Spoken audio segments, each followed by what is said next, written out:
Selamat pagi para pionir sejati dimanapun berada saat ini di seluruh dunia. Wes, seluruh dunia iya dong ya. Sekjen sekarang jangkauan sekjen itu ada di beberapa negara ya. Ada dari Kanada, ada dari Malaysia, ada dari Saudi, ada dari mana lah. Pokoknya banyak banget ya. Jadi para penyanyi kita udah itu aja udah berbeda ya, udah jarak kita udah semakin jauh ya, maksudnya dalam hal pengikut ya. Oke, begini-begini tetapi diikuti oleh banyak orang ya, puluhan ribu lah ya total pengikut ya, mungkin 100 ribuan lebih ya. Masih naik ya, tapi disyukuri ya, daripada lu hanya nyanyi. Aduh teman-teman, selamat pagi, gimana kabarnya? Udah bangun? Mimpi yang indah kan semua? Mimpi eh, pergi ke Dubai, pergi ke Swiss, pergi ke kemana gitu ya, di kutub-kutub ya. Beli pai, menggunakan pai kan, beli Rolls Royce, beli Mazda, beli apalagi, dengan pai koin semua. Wah, kita bermimpi ya, dan sudah bangun lagi ya. Mereka kasihan ya, gigit jari nggak ada koin. Gigit tuh jari ya. Eh, ada yang bilang Bang Dema udah nih, Bang Dema nih respon-respon juga ya. Memang Bang ya, saya itu suka respon orang ya. Nggak enak kalau nggak respon orang. Sama kalau kita disapa halo ya, ya kita sapa juga lah Bang, ya kan. Jadi saya adalah orang yang suka merespon, baik itu dari hal yang positif atau yang tidak positif. Dari hal yang tidak positif ya kita ajar, kita respon supaya kita ajar gitu Bang ya. Mudah-mudahan bisa sadar. Kalau misalnya mereka misalnya bicara-bicara kotor, kita kasih tahu dong, jangan bicara kotor gitu ya, nggak, itu namanya ulang anyal itu ya, ulang anyal.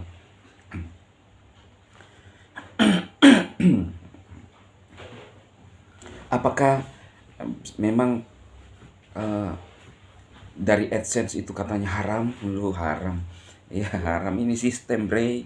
Lu masih nggak ngerti masalah haram, khususnya yang menyangkut dengan komentarmu ya. Mana haram, kan dari AdSense. AdSense yang kasih saya ini masalah-masalah. Kau bilang tontonan-tontonan itu ya jangan lihat ya. Gitu aja kok repot.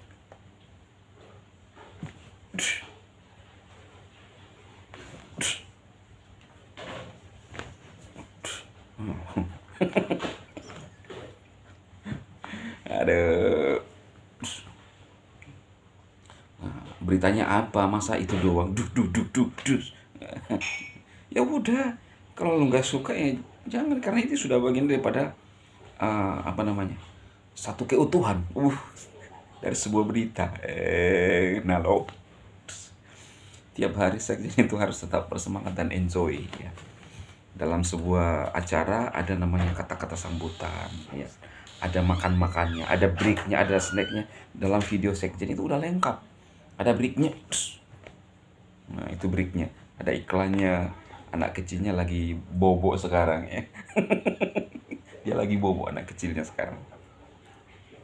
Jadi iklan anak kecil tidak ada. Aduh, berita apa hari ini Bang Tema ya? Teman-teman, ini kata-kata sambutannya saja udah hampir 1 jam nih ya. Tapi lucu juga ya, para penyanyi itu doyan tuh ya, doyan. Nah ini teman-teman ya, Eh, dari Bang Dimas. Lalu saya menelusuri kode, ada kode, sebuah kode ya. Ini dia. GCV Victory is getting closer. Ini dari Inggris ya. Inggris nih. Kita terjemahkan dulu ya. kemenangan GCV semakin dekat ya. Kemenangan GCV semakin dekat ya, ini dia ya.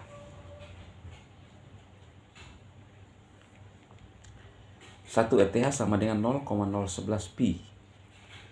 Beberapa jam yang lalu, protokol Pi stable diperbarui.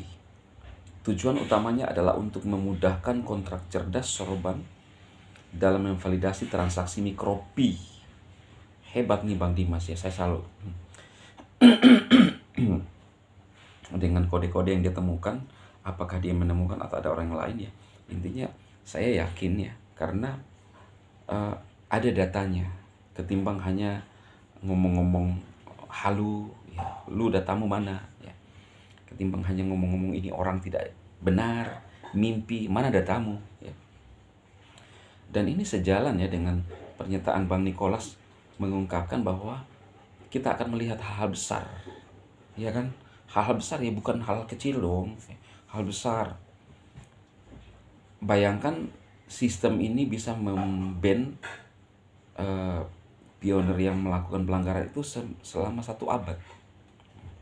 abad. Bukan main, itu nggak main-main ya. Ketika masuk di dalam abad 21 sampai ke 22. Di abad keempat ada seorang namanya Nicholas ya, yang juga menyumbangkan semua kekayaannya untuk masyarakat yang membutuhkan. Di abad keempat sepertinya ya, Nicholas terinspirasi dari sini. Dia menyumbangkan semua dedikasinya, hasil pemikirannya, ilmunya untuk hal yang bermanfaat kepada banyak orang, pionir ya. Dan saya yakin Nicholas tahu ya, apalagi mereka ini adalah orang-orang yang hebat lah ya, orang ada Yunaninya ya, kalau saya nggak salah ini ya, kalau saya nggak salah ya. Ada juga teman-teman kita yang ngomong ada keturunan Yunaninya ya. Nah teman-teman,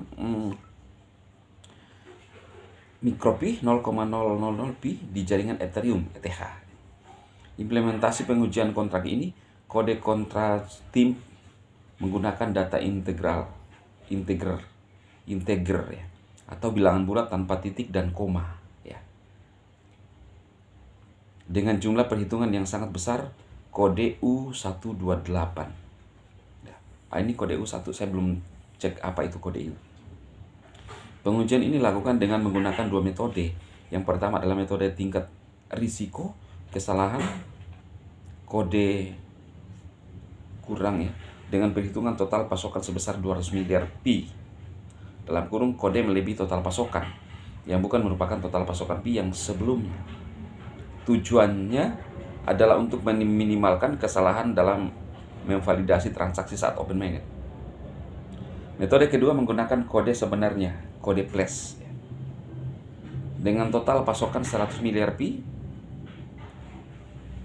metode ini menggunakan transaksi Pi 3.14159 sen dalam kurung 3.141.5,59 dolar atau 0,01 Pi sebagai sampel. Hal ini dilakukan karena nilai 3.14159 sen mendekati harga 1 ETH dalam kurung 3.400 dolar sampai 3.700 dolar untuk memfasilitasi transaksi mikro Pi. ETH juga melakukan penyesuaian mikro. ETH 1 ETH sama dengan 1 quintillion Wei. Ya, ini bahasa-bahasa pemrograman kan semua, bahasa kode-kode semua. Wei adalah unit terkecil ETH. Tujuan dari pengujian ini adalah untuk selalu menstabilkan nilai Pi bahkan dalam fraksi mikro, dan juga untuk memfasilitasi penyesuaian biaya gas. Pembaruan protokol Pi stable agak sulit dipahami kalau kita tidak belajar bahasa pemrograman dan coding. Saya menjelaskan secara sederhana supaya para pionir bisa langsung tahu intinya. GCV akan menjadi nilai awal Pi saat open mainnet diluncurkan. Jika Anda ingin membantah data ini, silahkan gunakan sumber data Anda, jangan gunakan argumen, analisis, prediksi, dan ego pribadi. Yes. Mari kita bicara tentang data dan fakta. Ini yang ditemukan oleh Bang Dimas ya. Jadi dalam hal ini saya sangat mensupport Bang Dimas karena sejalan dengan yang disampaikan oleh Bang Nicholas. OpenMain sendiri akan bersejarah. Ya, sejarah itu bukan berulang. Mereka mengatakan bahwa akan ada harga pasar, Bang, lebih masuk akal. Harga pasar tertinggi pernah terjadi 2 tahun yang lalu, 4,6 juta. Jadi kalau OpenMain dengan 1 juta, sejarahnya di mana? Karena di bursa sudah pernah memprediksi harga itu. Ya kan? Itu logisnya, teman-teman. Salam kemenangan. Kemudian ada sebuah kode ya, teman-teman, namanya, ini ada kode lagi nih, saya belum, kode U128, saya belum mempelajari. Tapi ada namanya ini ya. Ada namanya ini, teman-teman. Ada namanya unit 256 ya. Itu yang ada juga di dalam kode kita. Unit 256 adalah bilangan bulat tak bertanda yang dapat menampung nilai maksimum ya. Jadi di situ ada kaitannya semua. Jadi nilai yang tak terbatas ya. Itu unit 256 ya. Oleh karena itu unit 256 membutuhkan ruang penyimpanan sebesar 32 byte ya. Intinya di sini ada kalimat tak terbatas ya. Gitu. Kemudian kode U128 saya akan lihat dulu. Tadi sempat disinggung, mudah-mudahan enggak, waktunya masih ada ya. Kode U128 apa itu? Kode U128.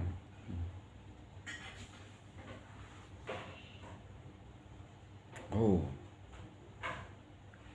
Bagaimana cara kerja integral 128 bit ras? Ini yang mana ya? Ini kode-kode pemrograman semua ya, teman-teman. Intinya bahwa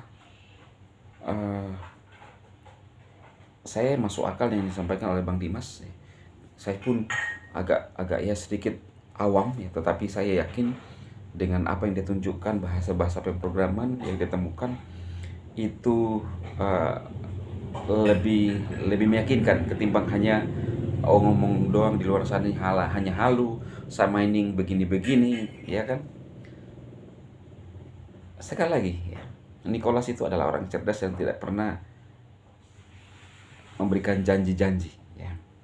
Jadi dia berupaya keras, kita support, kita tunggu apa yang akan terjadi dalam waktu dekat, teman-teman. Salam sukses.